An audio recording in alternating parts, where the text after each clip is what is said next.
Richard Vernon, Mayor of Montego Bay.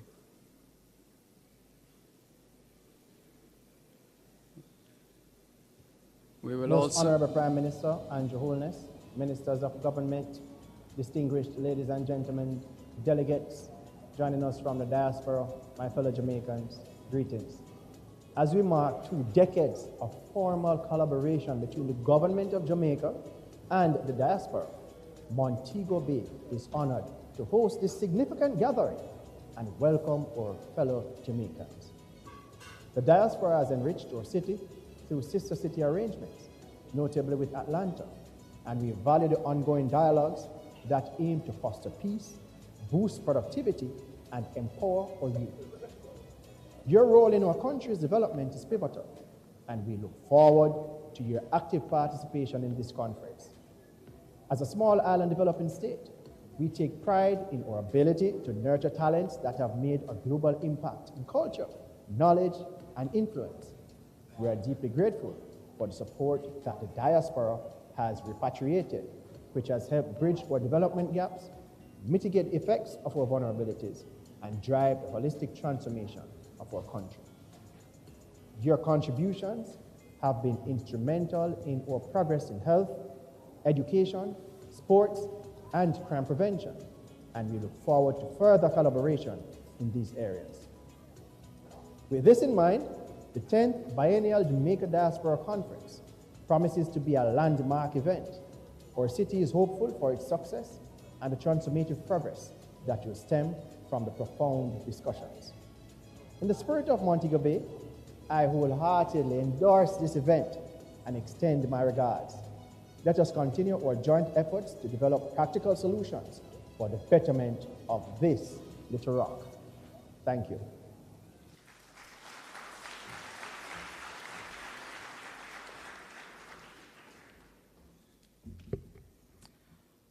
Our next speaker is Mr. Courtney Campbell, President and Chief Executive Officer of VM Group and Conference Chair for this 10th Biennial Jamaica Diaspora Conference.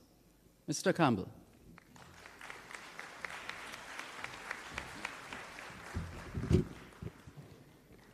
Thank you very much, Dervon.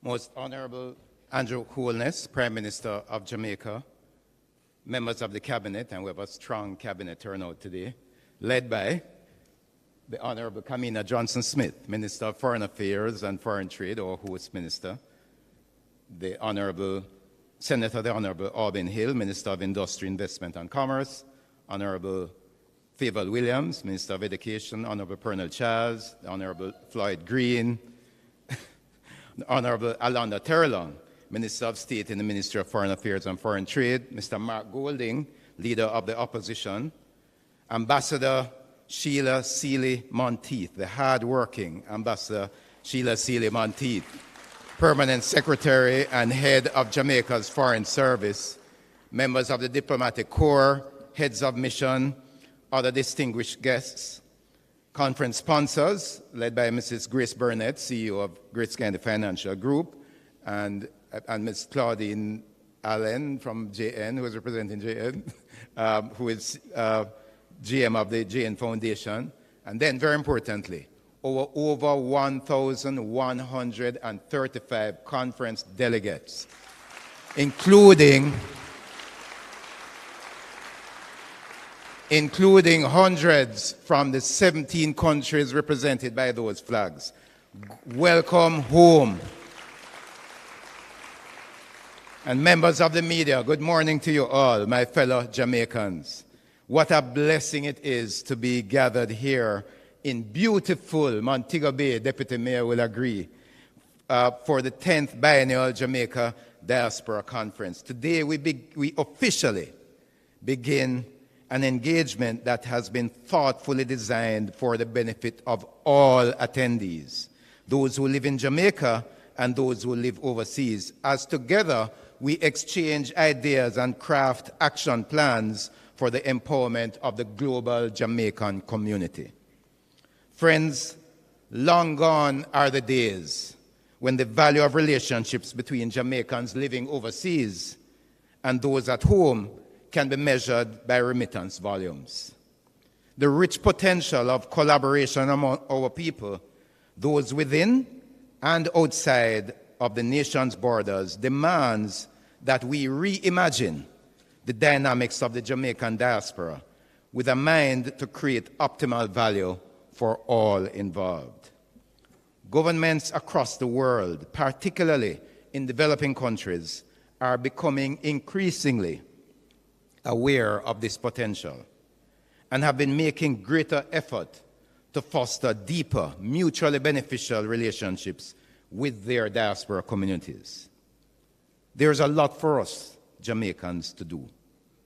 Government and the private sector must offer the necessary frameworks, programs, and opportunities to maximize, to optimize the potential of an empowered, engaged global Jamaica community. Certainly, this includes providing greater access to information. International investors will naturally be wary of unfamiliar investment environments and must be able to have their questions answered in open and honest ways. There must be easy access to data on investments and business opportunities. So the VM Group, the JN Group, and the GK Financial Group, who are all legacy partners of this conference, all invest heavily in providing financial education and information to the Jamaican diaspora community. The government also maintains open channels through its missions and high commissions. We should, however, all be looking to fortify and sharpen these platforms. Bangkok Bank, for instance, which is the largest commercial bank in Thailand, offers dedicated counseling services for members of their diaspora who are interested in local investment opportunities. Bosnia and Herzegovina's Department for Diaspora maintains an inquiry portal for local investment opportunities. Knowledge is power, and with knowledge comes innovation. So nations such as Israel and India have found great success in diaspora bonds, while South Africa and New Zealand, among others, have established robust mechanisms for knowledge and skills transfer between the homeland and the diaspora. Jamaica, too, can find innovative ways to cultivate an even more nurturing environment for all our people to benefit. Access to effective networks is also key. Globally, governments and private businesses have increasingly been establishing diaspora network organizations in an effort to channel the skills, strengths, and experiences of the diaspora for the benefit of the home nation as well as the people involved.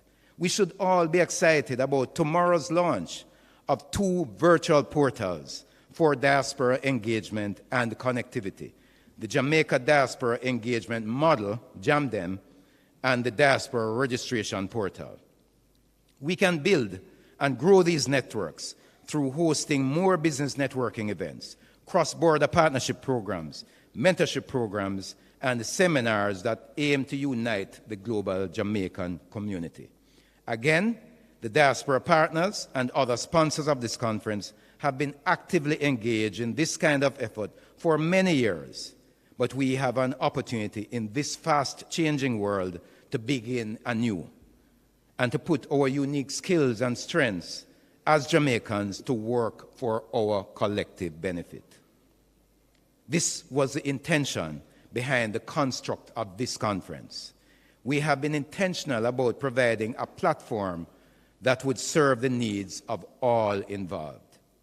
I am particularly proud that with this energized and intentional approach, we have attracted great support and consequently have achieved record sponsorship. The conference's legacy partners, VM Group, JN Group, and the Grace Kennedy Group, have returned because we understand the value in building one global Jamaican community. And we have this year welcomed some new sponsors who themselves understand the tremendous potential of a truly united Jamaican people, unrestricted by geographical borders. So thank you and welcome to Platinum sponsors Blue Maho Capital, Island Car Rentals, National Bakery, Digicel, and the Jamaica Tourist Board.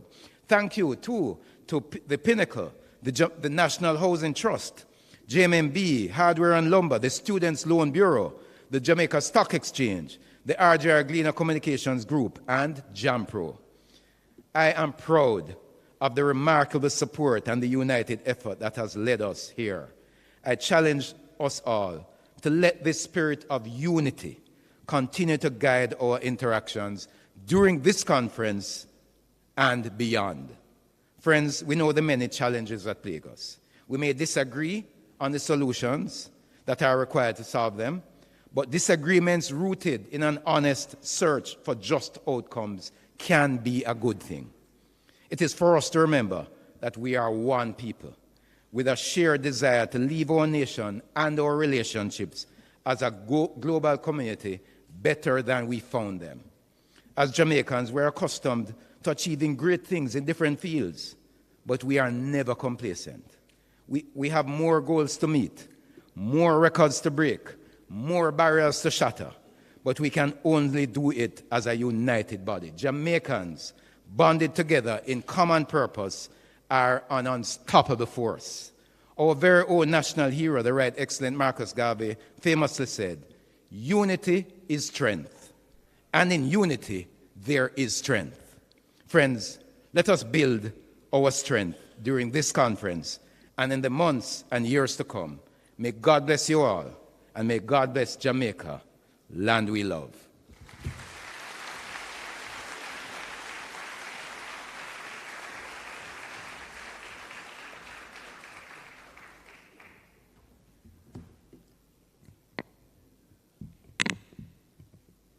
Thank you very much. Let's hear it one more time for Mr. Courtney Campbell.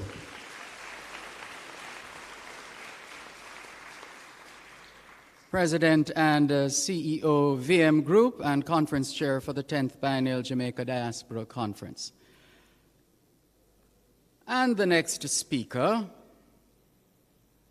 is the Honorable Orlando Terrelong, MP, JP, Minister of State in the Ministry of Foreign Affairs and Foreign Trade. Mr. Terrelong. Minister Terrelong.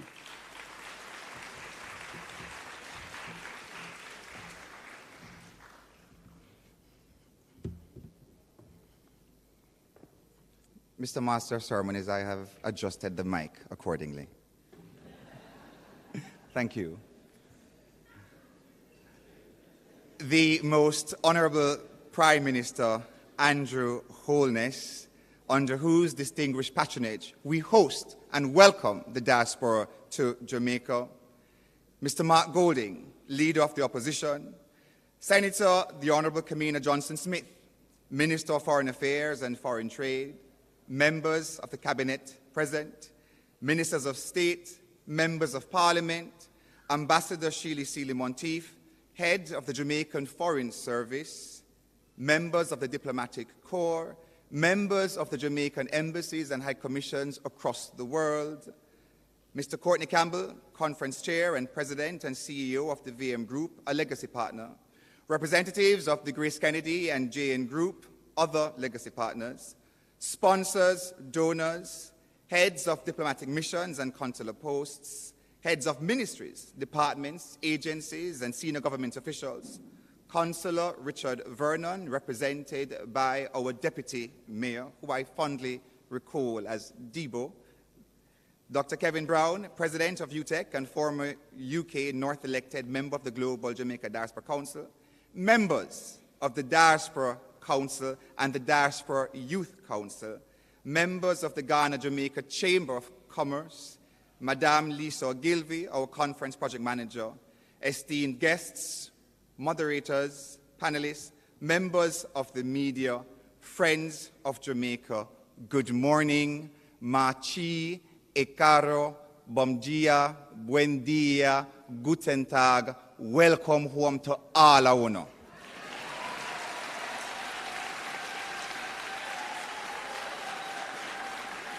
Jamaicans from across the globe, more than 1,200 registered attendees to attend this, the 10th Biennial Jamaica Diaspora Conference.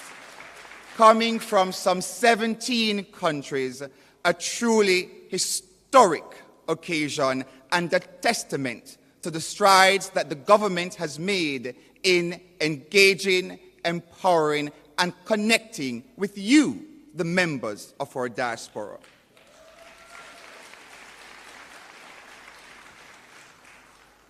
It is therefore with great honor and extreme enthusiasm that I welcome you to the official opening of the 10th Biennial Global Jamaica Diaspora Conference, a pivotal event aimed at fostering unity, peace, and productivity as we collectively embark on a transformative journey towards a brighter future for our beloved Jamaica.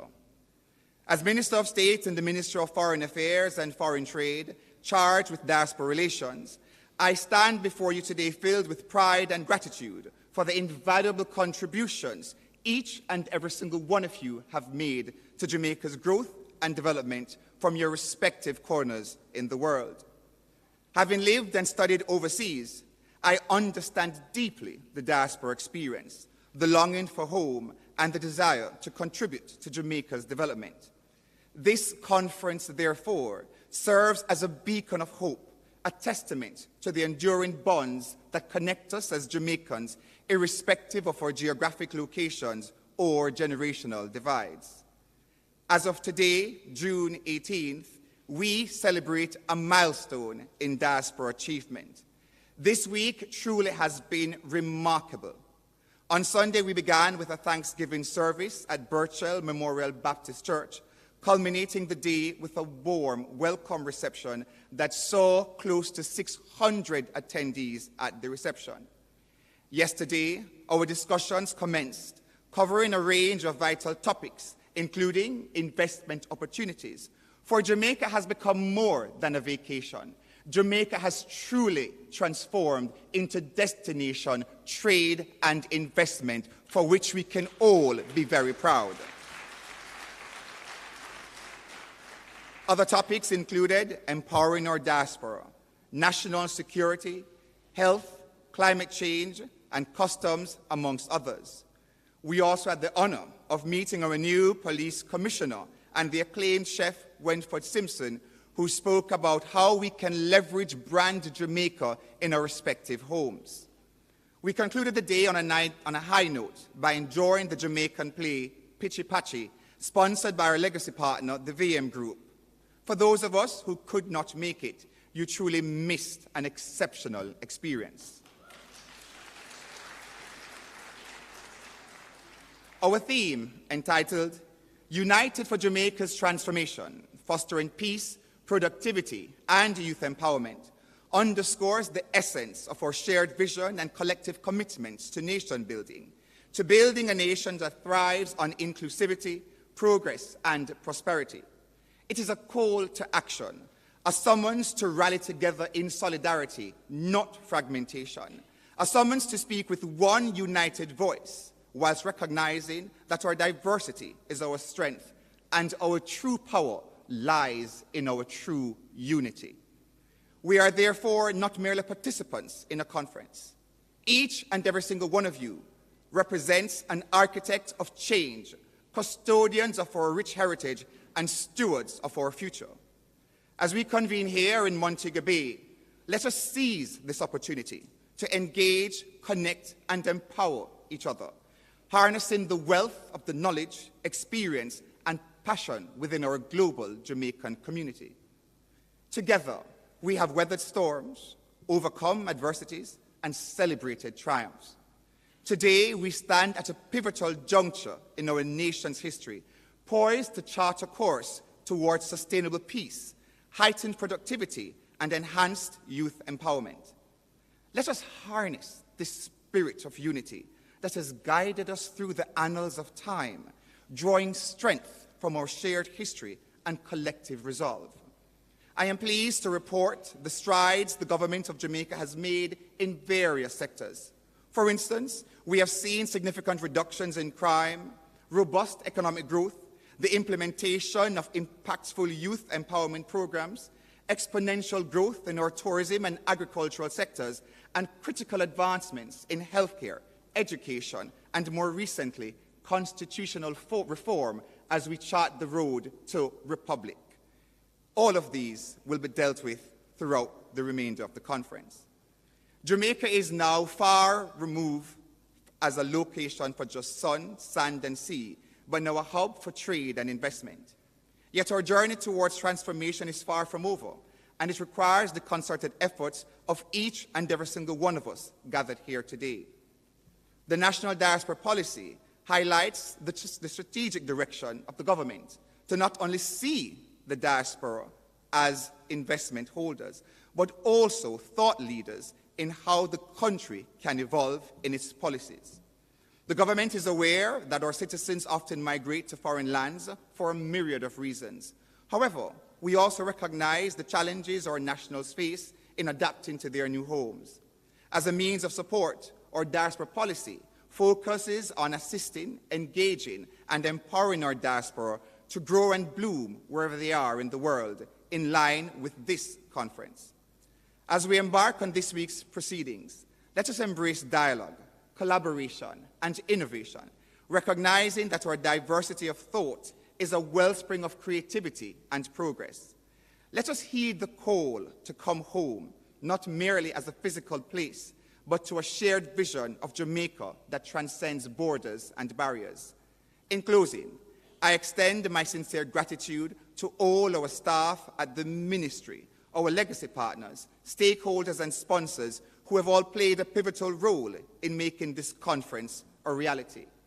Today, delegates, diasporans, Jamaicans, friends of Jamaica one and all, let us seize this momentous occasion to reaffirm our commitment to Jamaica's transformation, to inspire hope, and to forge a legacy of unity, peace, and prosperity for generations to come, generations that will see our young kings and queens who boldly march with the flags representing our respective locations. Let us chart a Jamaica for the next generation, that they too can absolutely play their part in advancing the welfare of not just Jamaica, but the whole human race. I thank you.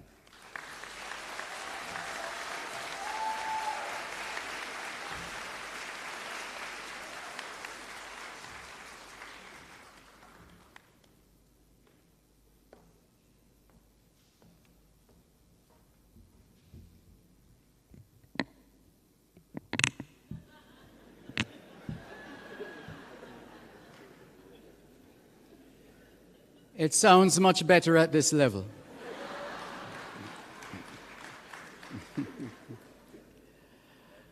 I'm not going to say too much right now, except to welcome, to say a few words, the Leader of the Opposition, Mr. Mark Golding.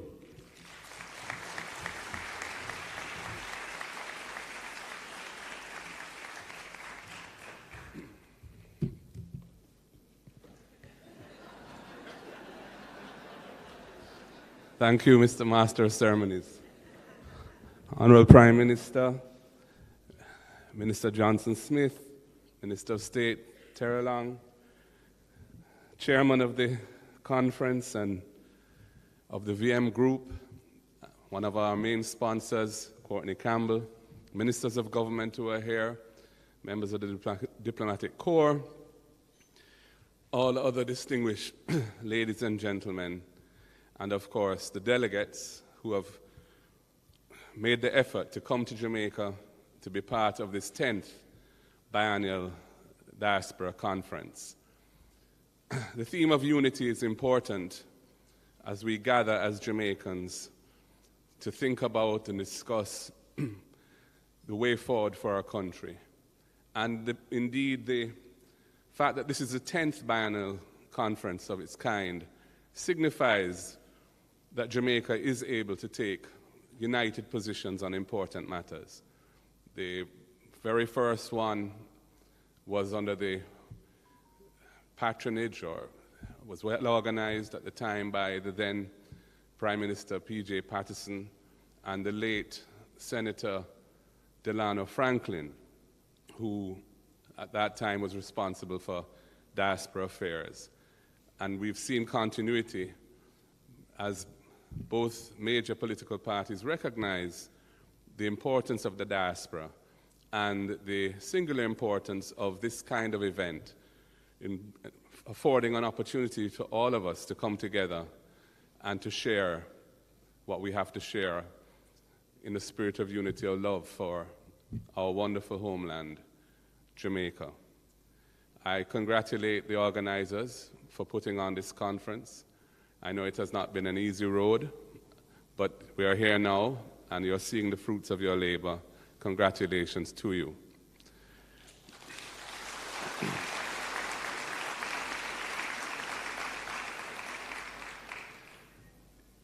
Reality is that Jamaica we are a migratory people, and we always have been. And as it stands today, the Jamaicans living abroad constitute more or less a similar number to those living on the rock itself. Our diaspora and the support of our diaspora is absolutely critical to our survival as a nation. They are the largest provider of foreign exchange to our country. They support our balance of payments. They support the value of our currency.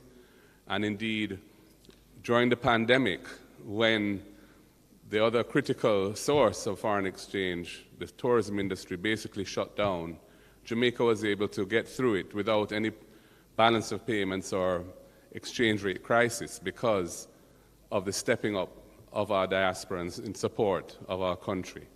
And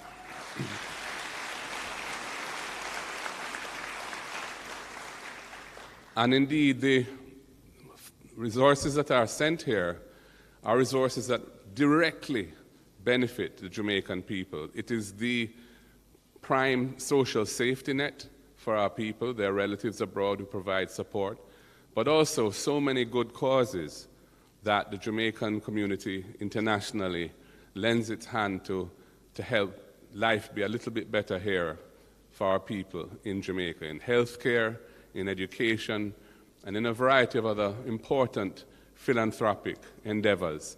We salute the diaspora for what they do for our people.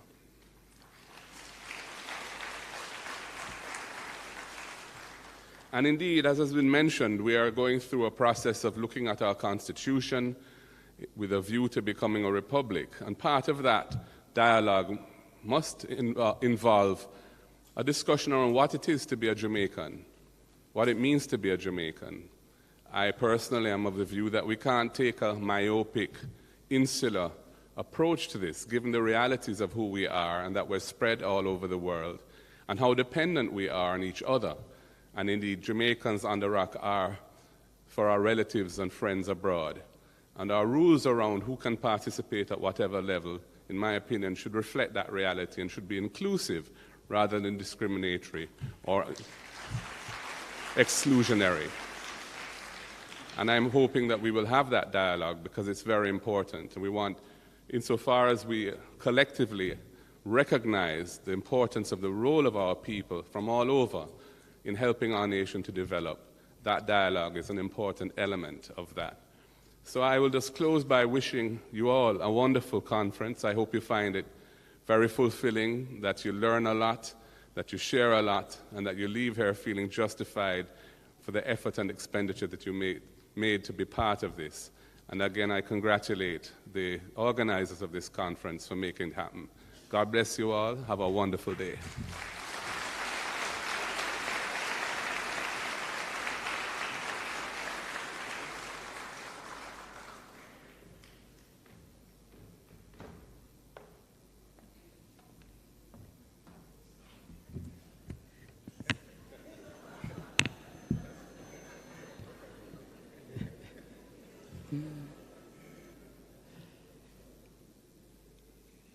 Let's now. Talent abounds in this blessed country of ours, and we're going to demonstrate that right now as we get ready to witness a performance by a diasporan violinist of Jamaican heritage who is based in Florida. Her name Ms. Leah Flynn.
Notice the Taino depiction, the image, the look.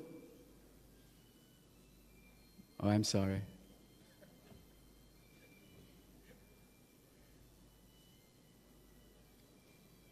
apart from the excellent music that she just served up, we were equally impressed by the Royal African fabric.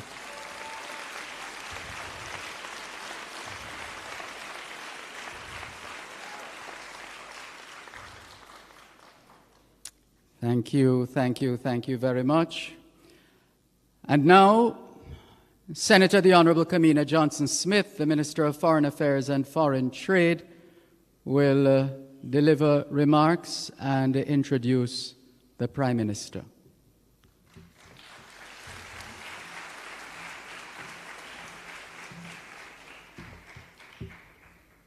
Thank you for adjusting the mic, Mr. Moderator. Most kind. Friends and family, may I ask you once more to join me in a round of applause for Leah. She is everything we celebrate here today.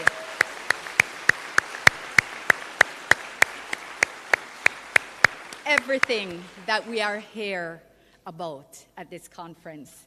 Most Honorable Andrew Holness, Mr. Mark Golding, Chairman of Conference, my dear Cabinet colleagues, it's such a pleasure to see you here, all parliamentarians, members of the Diplomatic Corps, Permanent Secretary and other Permanent Secretaries here, members of the Jamaican Foreign Service, and heads of our diplomatic and consular missions overseas, our friends and family from near and far. I'm not going to say Wagwan. Welcome, welcome, and welcome once more.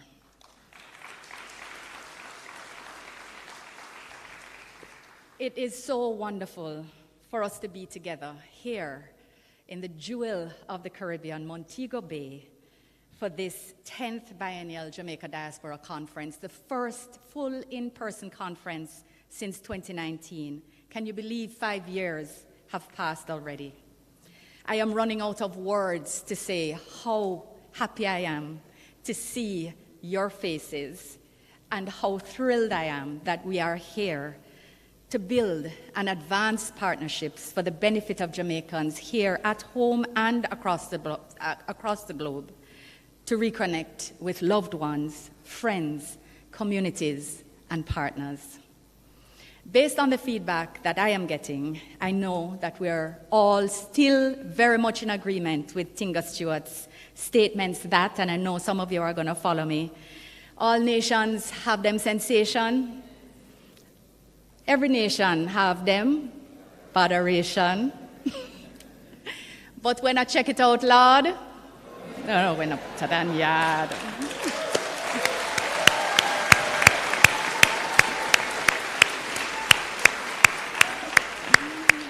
And if you didn't know before or had been told otherwise, I know that you're getting to appreciate firsthand, those of you who have been away for a while, some of the wonderful things that are happening here and being inspired about the new ways in which you can partner and participate in Jamaica's transformation. I think this has been and is continuing to be an amazing experience for us all. I want to extend also a special welcome to those of you joining us online. Thank you for your love and support and your presence and participation. Guess what? As you blink, it's 2026 again. So you can be here at the next conference. I already have met people who have said that they're planning for who they're bringing in 2026. People bringing children, people bringing business partners. They're already not only making connections here, but they are connecting the dots with the connections that can still be made.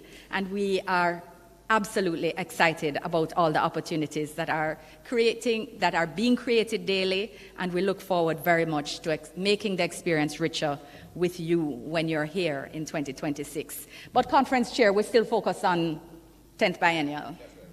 We celebrate this year's conference under the theme, United for Jamaica's Transformation, Fostering Peace, Productivity, and Youth Empowerment. And that reflects our intent to harness the collective power of Jamaicans at home and abroad to find sustainable solutions for some of our most pressing challenges.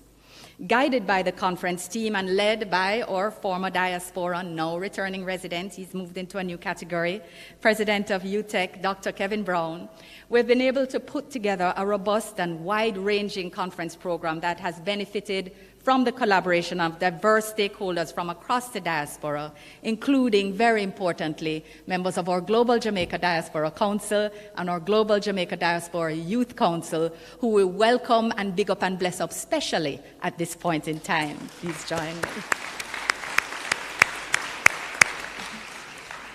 Our conferences are more than just talk, but conversations are a critical part of what happens here. Outcomes of previous conferences include the establishment of diaspora task forces in various important areas to national development. They've also influenced the establishment of the National Education Trust, which was created by Prime Minister Holness, the Health for Life and Wellness Foundation, the Charities Act, which facilitates tax incentives for how giving can take place, and in addition, we've made changes to business processes for government departments and agencies. As you know, Customs is here, PICA is here, and we're doing things better and differently to serve you more effectively and productively. But these efforts have also allowed the Foreign Ministry to continue to maximize Jamaica's economic growth potential and to drive the country's development agenda through effective collaboration with other ministries, departments, and agencies, presenting Jamaica as a secure investment destination and a secure partner in development. Our biennial diaspora conferences are therefore not only focused on projectized and donations, but they are a continuum of sustained action and impact, enhanced and shaped by the knowledge, expertise, and intellect and capacity of our Jamaican diaspora. Ladies and gentlemen, for the arrangements made which are making this conference a success, I want to extend my sincere appreciation to my incredible team at the Ministry of Foreign Affairs and Foreign Trade,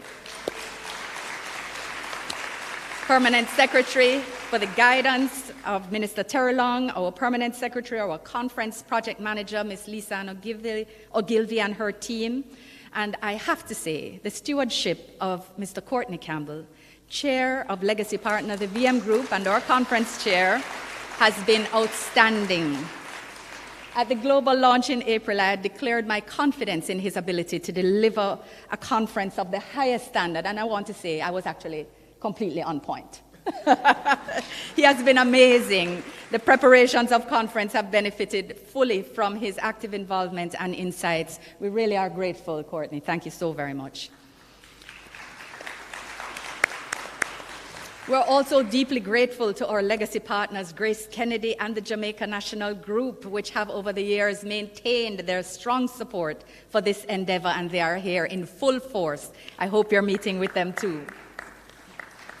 And I want to extend special thanks to our very first diaspora sponsor, Bloomaho Capital, our first ever sponsor coming from the diaspora. I would name the names of other sponsors, but I know I will get myself into trouble, so I'm just going to say all of our new incredible sponsors. Thank you for all you have done to bring extra vibes to the conference, and we look forward to continuing to work with you and build our partnerships together. I will single out one partner, though, the Jamaica Umbrella Group of Churches, who had a great hand in the wonderful service at Birchell Memorial Baptist on Sunday. Thank you to Jamaica Umbrella Group. And I want to thank especially our stakeholders in the diaspora, our faith-based community, civil society, private sector, community leaders, educators, healthcare workers, law enforcement officers, or heads of mission, and other government ministries, departments, and agencies for your specific contributions, your collaboration, and your commitment to making this conference a success. Ladies and gentlemen, today we are experiencing a paradigm shift in the government of Jamaica Diaspora Partnership. We have made diaspora engagement one of the priorities of Jamaican foreign policy since as far back as 2004. And we just heard about the seminal work of Senator Franklin, the late Senator Franklin, in 2004 when we held our first conference. But we have grown and expanded since. And this room, which not only has had chairs added, is standing room only. And that is a mark of our success, together with the flags here today. But we recognize that diaspora engagement is critical, and it is part of our national development strategy, Vision 2030. We recognize that you are a critical part of our development effort, and we're committed to nurturing genuine partnerships with you. So we've seen a few milestones over the years, including that commencement with 2004, and the establishment of an 8-member Diaspora Advisory Board in 2008. But since 2020, formal engagement has widened and been enhanced by the 30-member Global Jamaica Diaspora Council and the Global Jamaica Diaspora Youth Council. I want to say how pleased I am to be able to welcome members of the original Diaspora Advisory Boards who are here with us today, yes, as well as members of the current council, because it shows the continuity and the connections that continue to be maintained. But it is wonderful, and it is something to celebrate, that in addition to participants from our traditional locations of the US, UK, and Canada, we have diasporans from as close as Cayman and as far as Ghana, Nigeria, and the UAE. I mean, that's wonderful to celebrate. It's great that beyond the UK, we now have participants from continental Europe, from France, Germany, and the Kingdom of the Netherlands. It really is so good to have you all here, and this is part of the intentional inclusion and expansion of our diaspora policy. So you'll be pleased to know that our diaspora conference also is including outcomes from our regional conferences, which were held in Africa, the UK, Canada, and continental Europe over the past year, so during 2023. So when I speak about the continuum, I refer to the fact that we continue to work in between conferences and to make things happen. Ladies and gentlemen, there is so much more that I could say, but I think I will move to the next task, which is on my agenda instead. And I will engage with you as I still am here for the next 3 days. I move to the introduction of the Most Honorable Andrew Holness, Prime Minister of Jamaica. At the heart of Jamaica's transformative development is our current Prime Minister. He is Jamaica's youngest Prime Minister and the first to have been born following independence. He has represented the constituency of West Central St. Andrew since 1997. Yes, he has gray hairs now, but he still is the youngest. That's the moderation hairs. But he's serving his 3rd term as Prime Minister, his 2nd consecutive, having been re-elected in 2020. He is dedicated to the creation of an efficient and productive Jamaican society in which all citizens, irrespective of their socioeconomic status, can thrive. Since taking over the leadership of the country in 2016, the focus of his government has been sustainable in economic growth, leading to 12 consecutive quarters of growth, meaningful job creation, leading to the lowest unemployment rate in Jamaica's recorded history, building out Jamaica's house. You can clap for those things, you know, there are things to celebrate, absolutely. Like, why are we feeling shy this morning? Building out Jamaica's housing sector, including for the most vulnerable, a rapid and sustainable infrastructure development, leading to vast improvements and for many, first-time receipts of roads, water, internet, and other critical services. I have to share with you that Prime Minister Holness plays an important role on the international stage. I know some of you follow, including on regional and international peace and security, climate change mitigation and adaptation, financing for development and pandemic recovery, and sustainable ocean economies, and so many more. It's very difficult to get him to travel for all of these issues, but he's always in demand on the international stage. The Most Honorable Andrew Holness is a man of compassion for the people of Jamaica, a man who believes in partnership and inclusiveness, and the diaspora is of particular and sincere interest to him. All of our engagements around the world, from the improvement in day-to-day consular services to the larger issues we tackle at this conference and implementation of the outcomes, please be assured that Prime Minister is also at the helm of these actions with your best interests at heart. Please join me in welcoming to the platform the Most Honorable Andrew Holness, Prime Minister of Jamaica.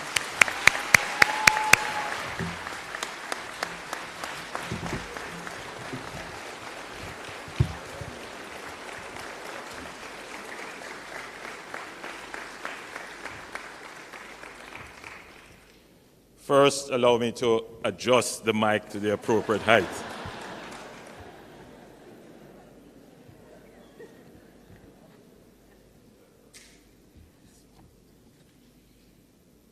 You will agree with me that the mastery of the ceremony has been excellent so far.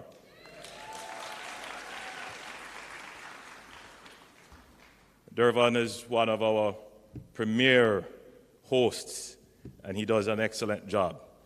Where is he? Take a bow.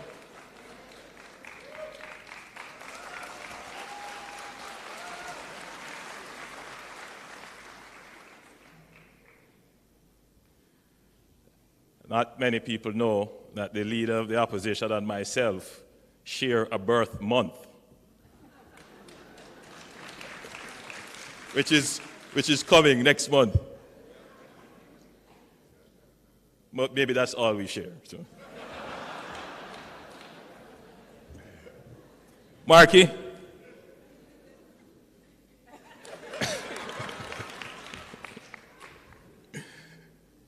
No, that's how we do it.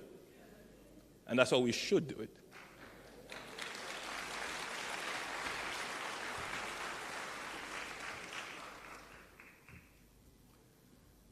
A sheer force of nature in foreign affairs. That's just how I have to describe my Minister of Foreign Affairs, Senator the Honorable Kamina Johnson-Smith.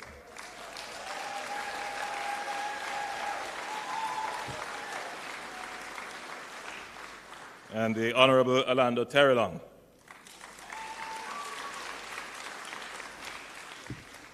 Just as an aside, Jamaica has 2 languages.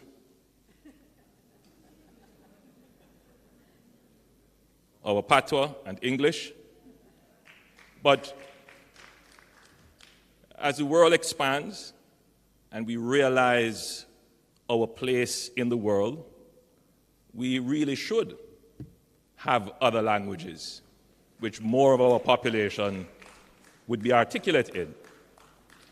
It's very important. The more that I travel, the more I engage in international affairs, you see it is an indispensable asset to be able to speak and understand other languages. And so this is something that I intend to pursue. I've said it, put it on the agenda, but we've just not been able to actualize it, but it is of critical importance for our competitive advantage.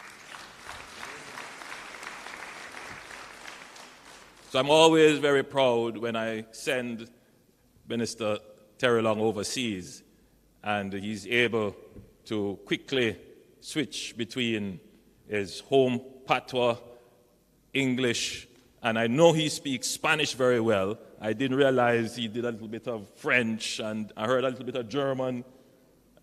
Very good, very good. Very talented.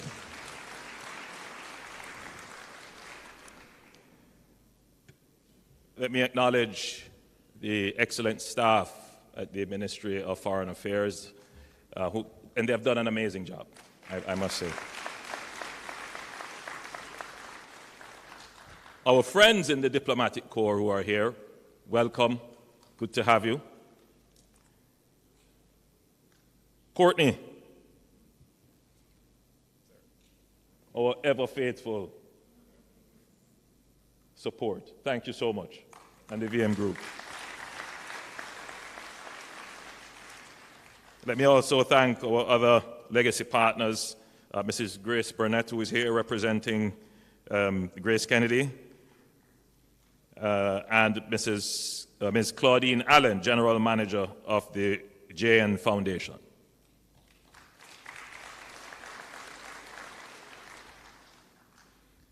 Now, the cameras are all pointed this way, and for those who are listening in Radio Land, you would not be able to taste the atmosphere that is here. I'm hoping that it is conveyed in my voice through the airwaves.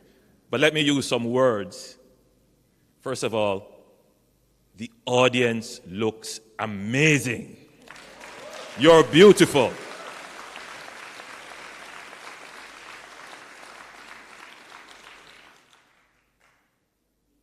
And the place packed.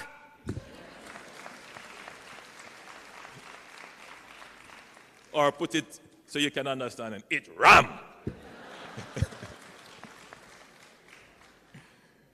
I saw the staff bringing out more chairs, and there are people standing around the hall. It is a good look for the Jamaican diaspora. Thank you so much for coming out and being here.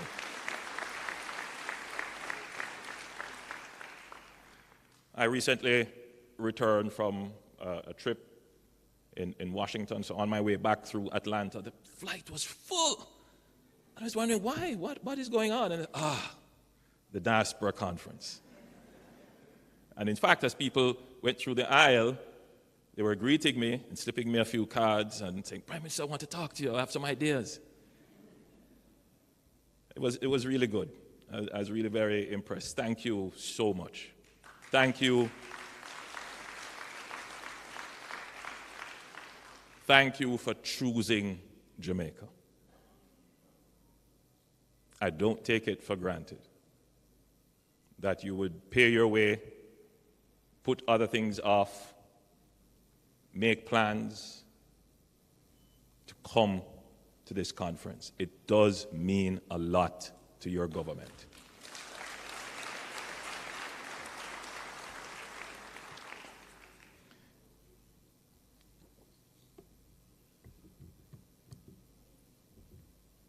So, nowhere no better than Yard. And I truly believe that. And I'm absolutely delighted that you also believe that.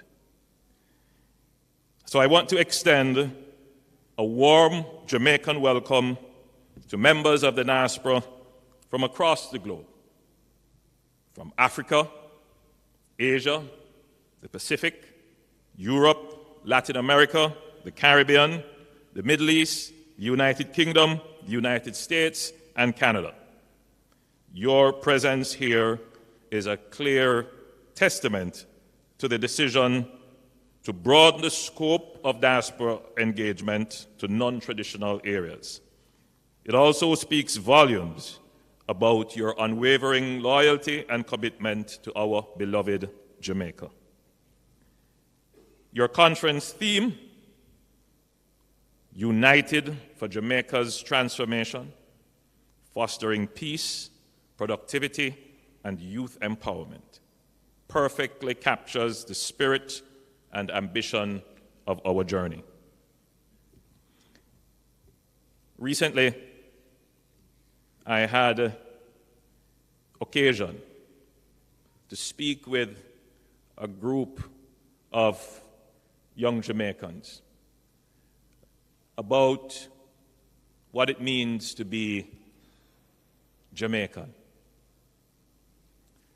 Because for many of our young people, there is a growing sense of frustration. Many of them do not understand why it is that Jamaica wants to become a republic. What is the utilitarian benefit of that? They do not readily appreciate the history and the struggle of our country. And I had to find a way to communicate to them the vision of Jamaica. So I said to them, look, Jamaica is the Wakanda.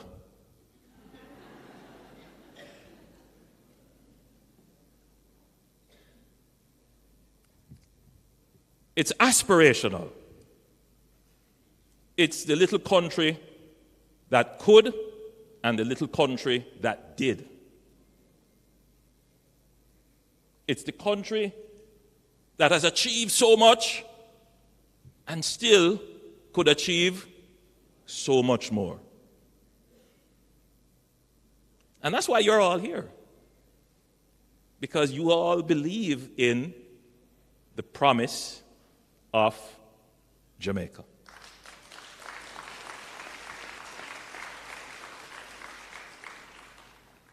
Despite all the challenges we have, despite all the moderations, and I'm one prime minister who does not hide from those issues. That's what I'm here for, to deal with the moderations. No matter how difficult they are, we face them. But we're also here to celebrate. Our efforts at transforming our country have yielded results. Our efforts, your contribution, your voice in holding government to account, in informing your relatives here so that they participate in the political economy, your efforts have yielded results. Yes. Jamaica has now experienced 12 consecutive quarters of economic growth since the pandemic.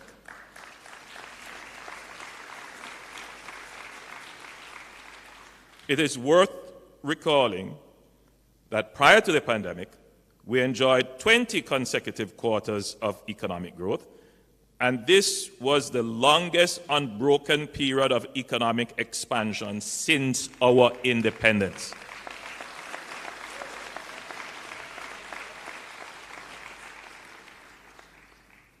I want to say a little bit on economic growth. Let us all agree that the economic growth that we are experiencing, 1% and 2% and 3%, is not the economic growth that we want. We want 4, 5, 6, 7, 8% economic growth. But let us reflect on what our economic growth experience was. Sometimes it went up, most times it went down. Not just that, negative. For several decades, unstable. What has happened in the last decade? We have seen stability in our economy.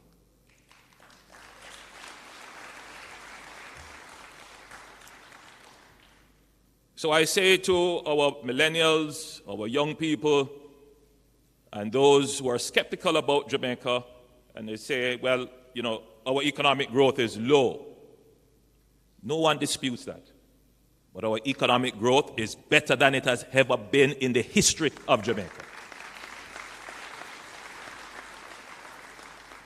You cannot build Wakanda on unpredictable economic growth. You can only build Wakanda by having sustained economic growth and stability.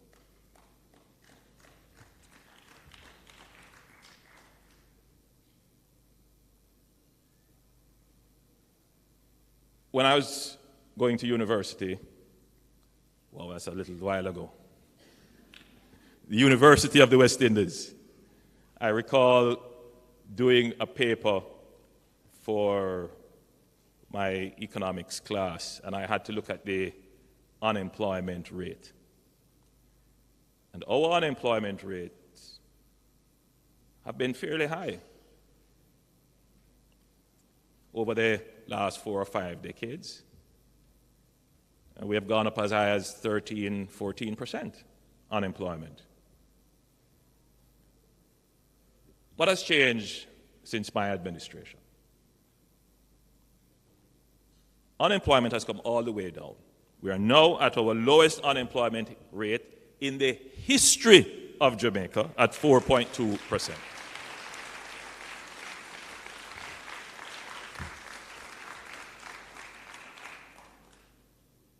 Now, whatever I'm telling you, are facts. These are not the facts you get on social media. These are facts that are verifiable. Very important, because I know the diaspora keeps connected, and you keep connected by what you get from your social media feeds, much of which is incorrect. So I'm giving you facts. So these are 2 ways in which Jamaica has changed in a positive and sustainable way. And just to put that into context, since 2016, we have created over 156,000 jobs.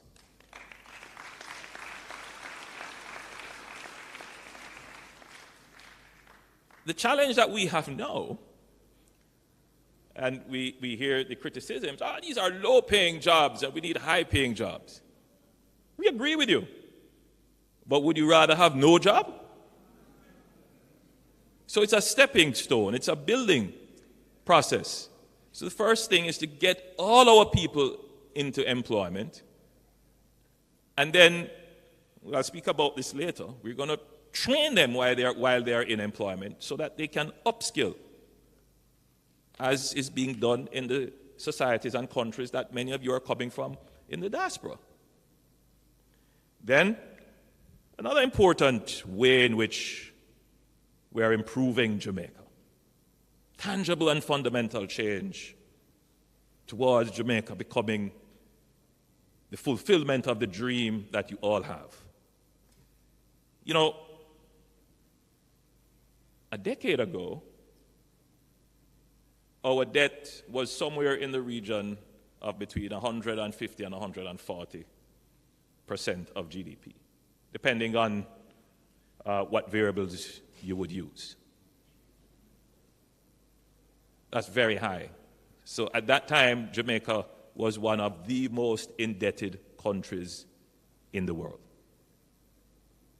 Today, I'm pleased to report that our debt to GDP ratio is now at 72%.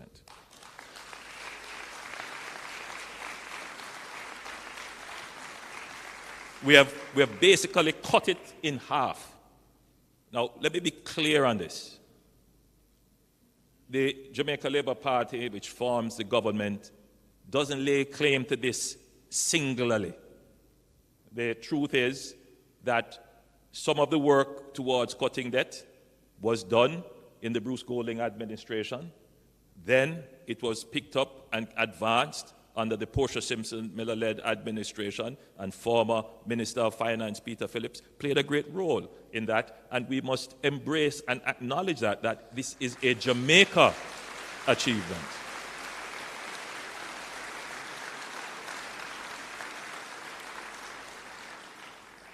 We took the baton and we institutionalized it.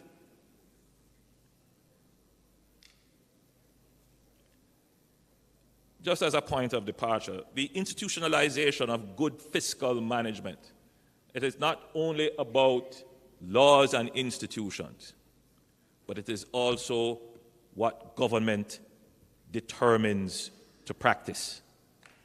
Very important, because when the political pressures are applied on a government and a cabinet to spend recklessly,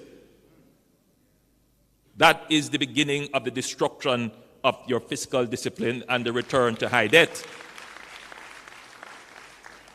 Even at the risk of unpopularity and political frustration, this government has decided to maintain fiscal discipline. That is a transformation in the politics of our country.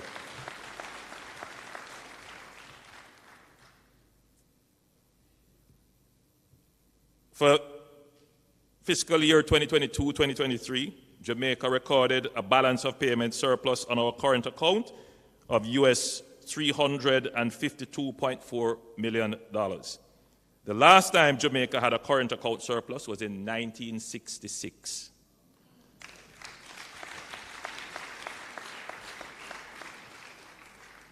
Our net international reserves reached a record high of US $5.1 billion in March 2024. Now, when I was growing up, and I was at the university, again, having to look at these figures, you're at 1.8, 2, somewhere around there. Sometimes we went down to below $1 billion. We have never been at $5.1 billion in reserves.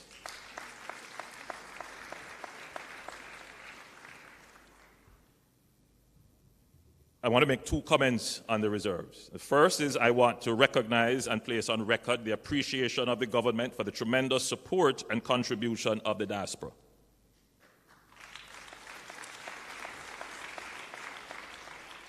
As mentioned by the Leader of the Opposition and Minister Johnson Smith, when tourism earnings fell off, went down to literally zero, it was the members of the diaspora that shared their income with their Jamaican family.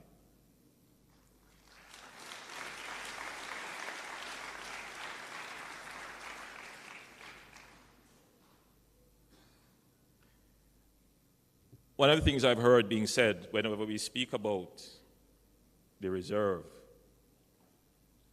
is, and I can understand it, it's a simplistic argument, but it's a common sense argument, that you have all of this reserve and look at all the problems in the country. It's a thinking that is in the minds of many Jamaicans, including members of the diaspora. The moment you don't have the reserve is the moment you have problems. The size of the reserve acts as a protection for your foreign exchange rate. If people ever believe you cannot defend your rate, they will drive your rate up. And you always need to have a reserve. If you look at all the countries that are doing well, they maintain a reserve. Now, I'm not just talking about the foreign exchange reserve, but generally, you must have reserves. And that is a part of good fiscal management. So what has changed in Jamaica is that Jamaica is now building buffers and reserves.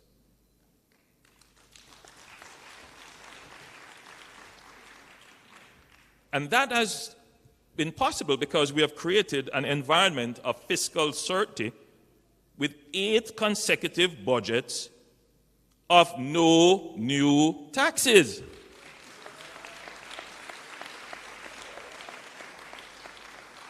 Now, I know some people just don't like to hear when we say that. But it is a reality. It's a part of your success that your government has been able to do this. Not many other countries can claim that. That's a part of the dividend of good economic management. For those persons who lived in Jamaica during the period 2011 to 2015, you will recall the impact of taxation. We have changed that. And we intend to make this a sustainable feature of the Jamaican economic landscape.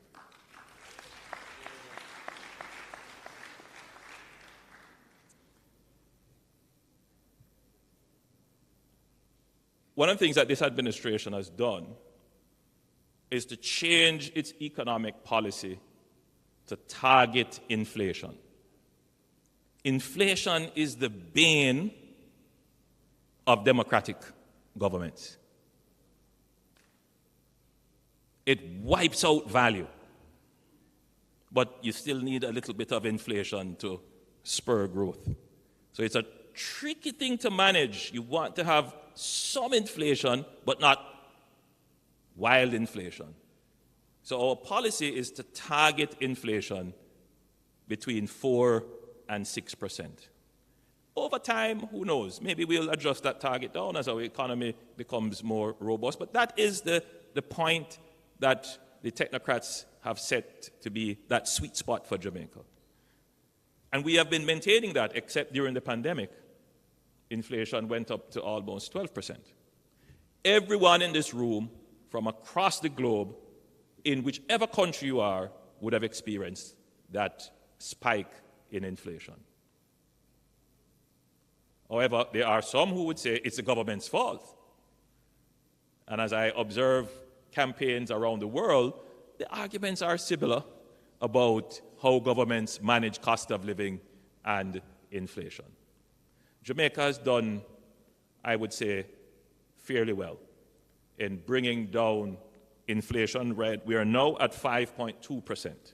We are within our target range, and we intend to keep pushing that inflation down.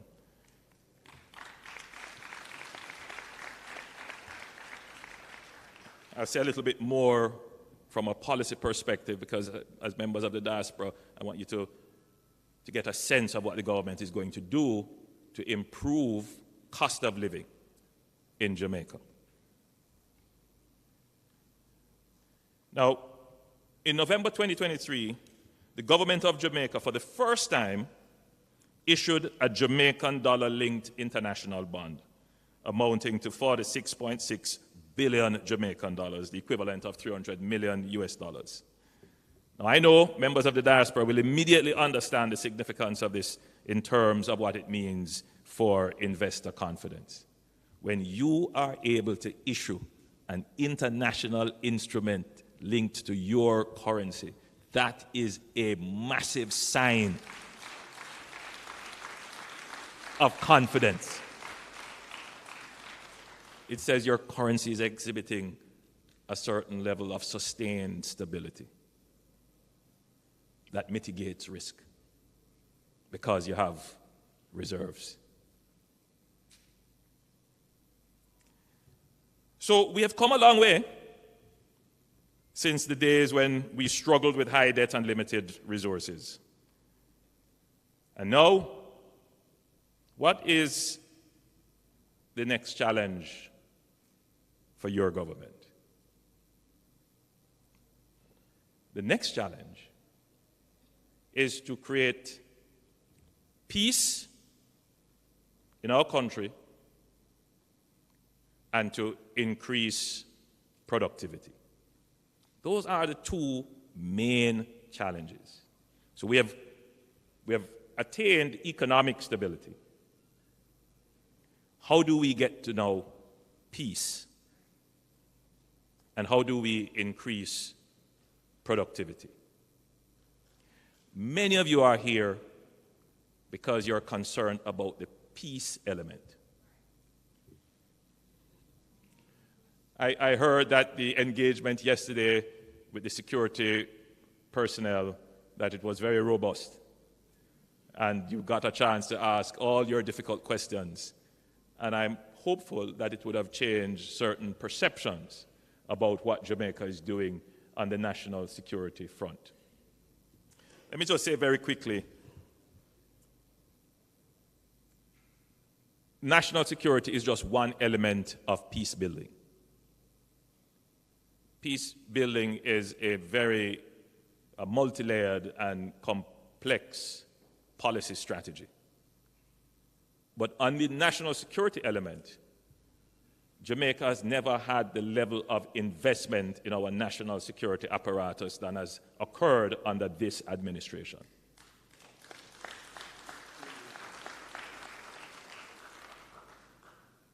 the investments have been in the human resources. We have increased our security forces significantly. We have addressed the issue of attrition from the security forces. We have incorporated in a significant way new technologies. We have trained the leadership of our security forces. When you look at the JCF's leadership today and you compare it in the past, you can see a substantial difference in the leadership of the JCF. Substantial investments have been made in the training of the human resource. But we have also improved our operational strategies, and it is bearing fruit. The question is, how fast can we get this fruit to mature? Meaning, how fast can we get that murder rate down? How fast can we get the serious crime rate down? How fast can we get the gangs under control? You know, there are some people who say, look at El Salvador. Why can't you do it like El Salvador? And my response is, you know, Jamaica is a liberal democracy. Our laws are different. Our standards here are different. And we have many more issues that we have to balance. And so our approach has to be a gradual one. And our approach has to bring the people along with us. And my own view is that our strategies are working. Our murder rate is now about 10% below what it was last year this time, and we experienced a similar reduction last year. The strategy is to continue to push that homicide rate downwards. The number of gangs that threatened us have been basically cut in half. We have dismantled many of the violence-producing gangs. We have introduced significant technologies, and I won't speak too much about technology. I know there was some concern where members of the diaspora offered to assist with technology and computers and so forth. And it may have created some dissonance in the offer being made versus the acceptance. The truth is that our security forces have created an ecosystem where you have to be very specific with technology that you introduce to it. So it's an entire ecosystem. So, you know, a donation of one thing here might not necessarily fit within that ecosystem. And we have to protect that ecosystem. So things that are coming into it, we have to be certain of what is going into that ecosystem. And it is working. I won't say too much about investments that we have made, but this is how we have been able to dismantle the gangs. In addition to which, we have made massive investments in MOCA, our major organized crime agency. And we have been dismantling those criminal networks that are operating in the cyber realm as well. So I want to give you the assurance as a diaspora that we are taking a multifaceted, multi-layer strategic approach in reducing crime without, at the same time, violating the human rights and the standards that our people expect of us.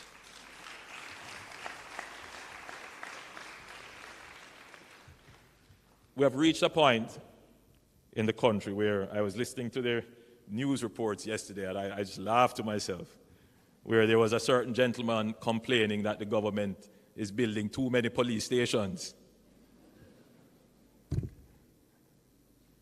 It's crazy, but the truth is that the investments that have been made in the security apparatus is significant. Some of them you won't see the benefit up front.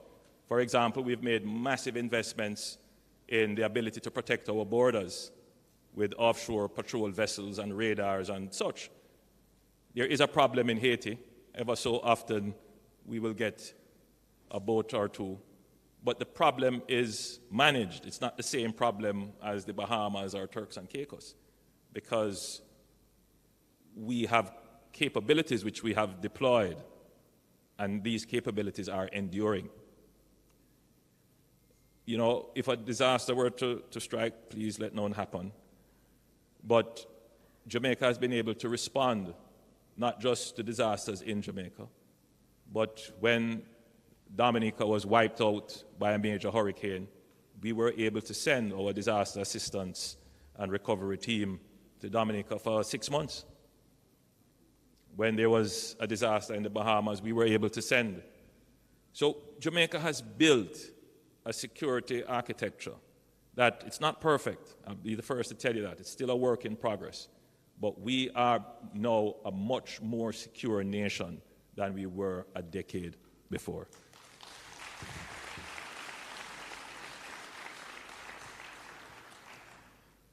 On healthcare, another subject for which I know many persons have grave concerns. I mean, we are starting from a deficit, and we can admit that. For the last 30 years, there's really been no investment of any significance in healthcare. The major investment in healthcare would have been the creation of the National Health Insurance Fund, which was created under the previous administration, and that continues to endure, and significantly so. But in terms of health infrastructure, we haven't built a new hospital. So if you're saying, well, what is the quality of service that you get? I mean, there are two key elements to quality of service. One is the quality of the infrastructure, and one is the quality of care given by the staff and the professionals. Both are connected, but certainly if your infrastructure is poor, it adds even greater pressure on the staff and their ability to deliver health with care. So what do we need to correct first and foremost? We need to increase the capacity of the health system to ensure that there is space for a bed for every patient that needs it. We need to build new wards and new health facilities. And how do we do this? You can only do this by either borrowing or ensuring that you run your economy well, that it generates the revenues which you then invest in the critical things that improve the quality of life of your citizens. And that is exactly what your government has done. So we have taken on the mammoth task all at once, never been done before. In this parish, we have spent billions upgrading the Cornwall Regional Health Facility. Some of you may know this. This facility is more than 50-year-old facility. It was a gift from the government of Canada to us. It never got any maintenance or repairs of any significance for 50 years. Those of you who are coming from countries where you have these high-rise buildings, you know that they go through a rigorous process of maintenance. These buildings reach the end of useful life and they're either torn down or they go through extensive renovations. We have decided to extensively renovate. It's practically a new building. And then just opposite that building, we're building a new hospital, a children adolescent hospital. It will be a state-of-the-art facility, not just for Jamaica, but the entire Caribbean region.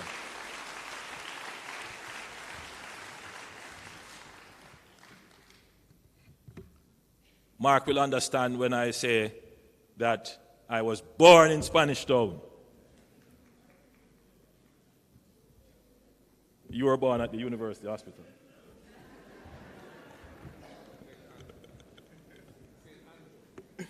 In St. Andrew.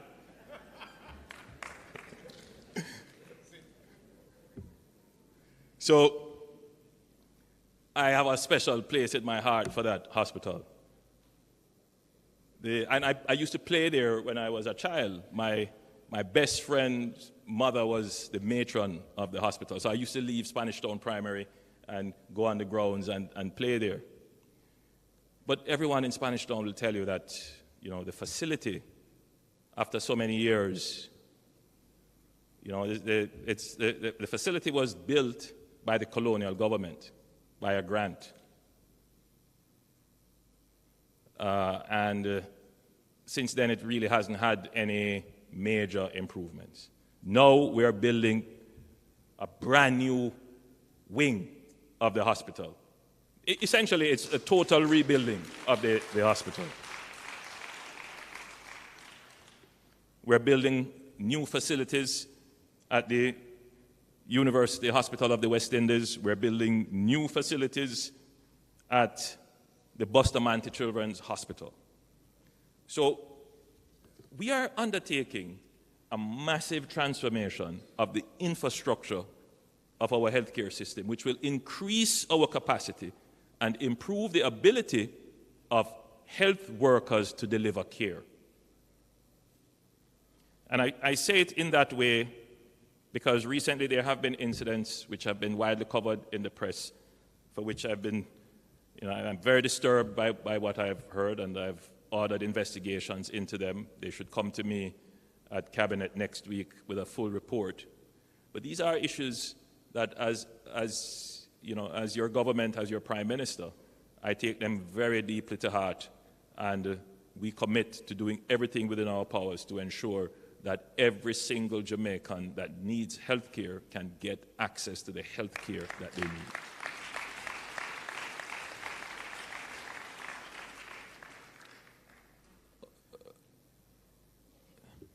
Let me just do a check. Everybody's good? You can go another 10 minutes?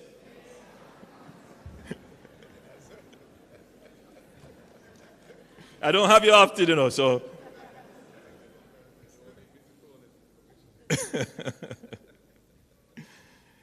Listen, so one of the big problems we've had, and I'm going to just wrap up quickly. I have a lot of stuff I wanted to talk to you about, but I'll get to see you in some of the sessions maybe. So one of the ways in which we're changing Jamaica is that we've been categorized as a kind of low-growth, low-wage economy. And because of this issue of not having predictable growth, the segment of the society that has suffered because of poor economic performance would be labor. That's the reality. And labor suffers not just because of low wage, labor suffers because of high inflation. So if you're earning a low wage and then you have to confront high inflation, then the cost of living is going to be high. What is the solution to this vicious cycle? Low wage, high inflation, low productivity, which creates low wage. You get back to a high inflation situation. How do you break out of that? That's a deep question. I'm not expecting you to answer it. But one of the first things we have decided to do is we have to make an adjustment where we can in wages. So we have taken a decision to make the largest increase in public sector wages undertaken ever in the history of the country.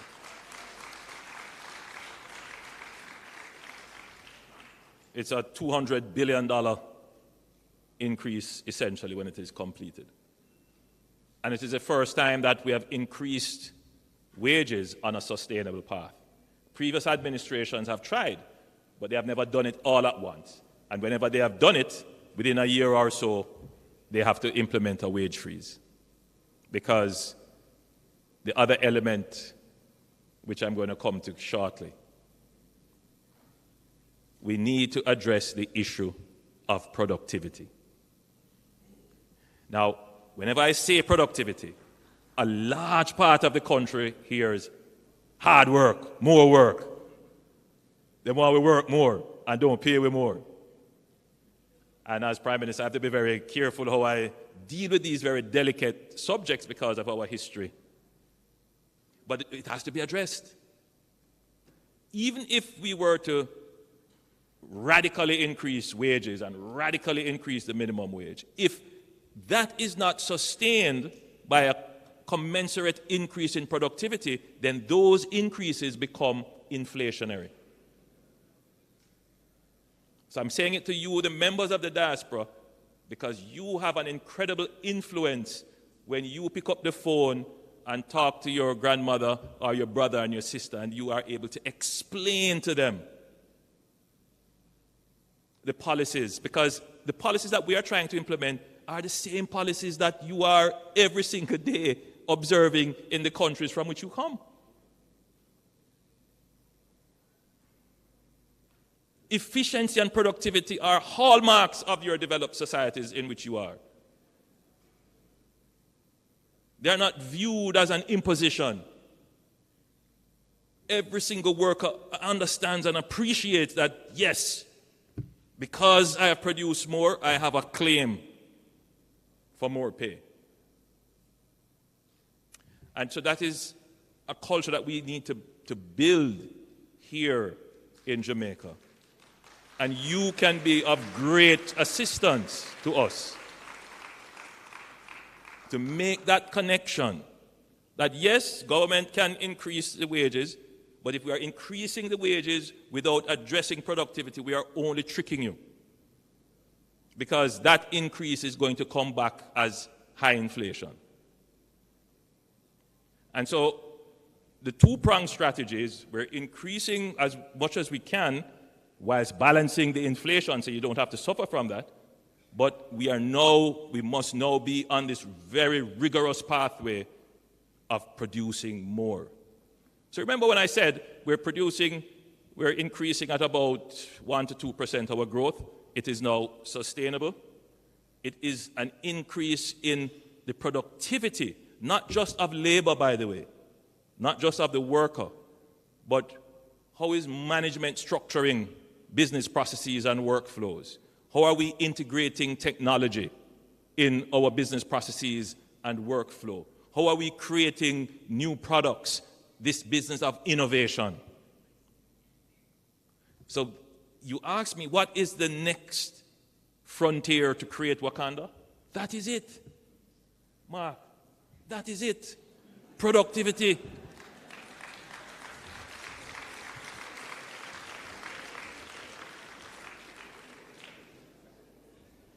So, you get the message, right? Peace, productivity. Two critical things, right? To create the virtuous cycle. And so remember, we're trying to come out of this vicious cycle that we were in. Low wage, low productivity, high inflation, high debt, which leads to high violence, which leads to low wages, low productivity, etc., etc., etc. So we're trying to break that now to create more productivity, which will lead to better wages, which will lead to a more peaceful society, which will lead to greater productivity, which will get us to prosperity. Ladies and gentlemen, you have been a wonderful audience. You are all very beautiful. Welcome home, and thank you for choosing Jamaica. God bless you.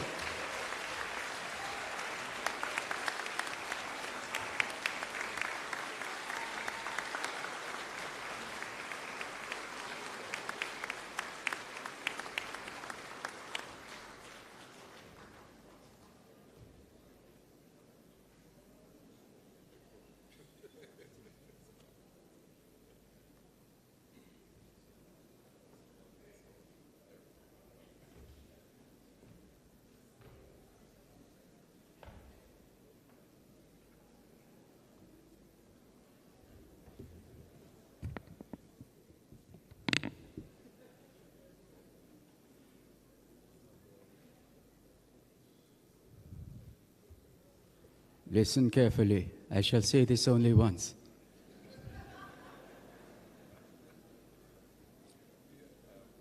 The Prime Minister, thank you very much, Mr. Holness. The Prime Minister is invited for the following photo opportunities. 1, the PM and the Platform Party. 2, the PM, Leader of the Opposition and Legacy Partners.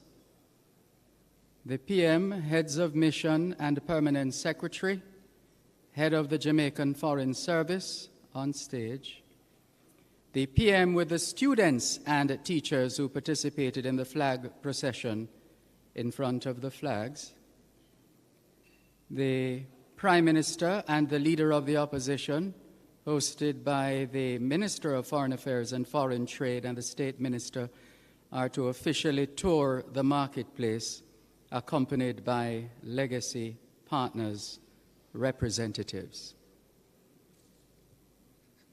While that is happening, we are going to, for those so inclined, we're going to entreat you to a coffee break.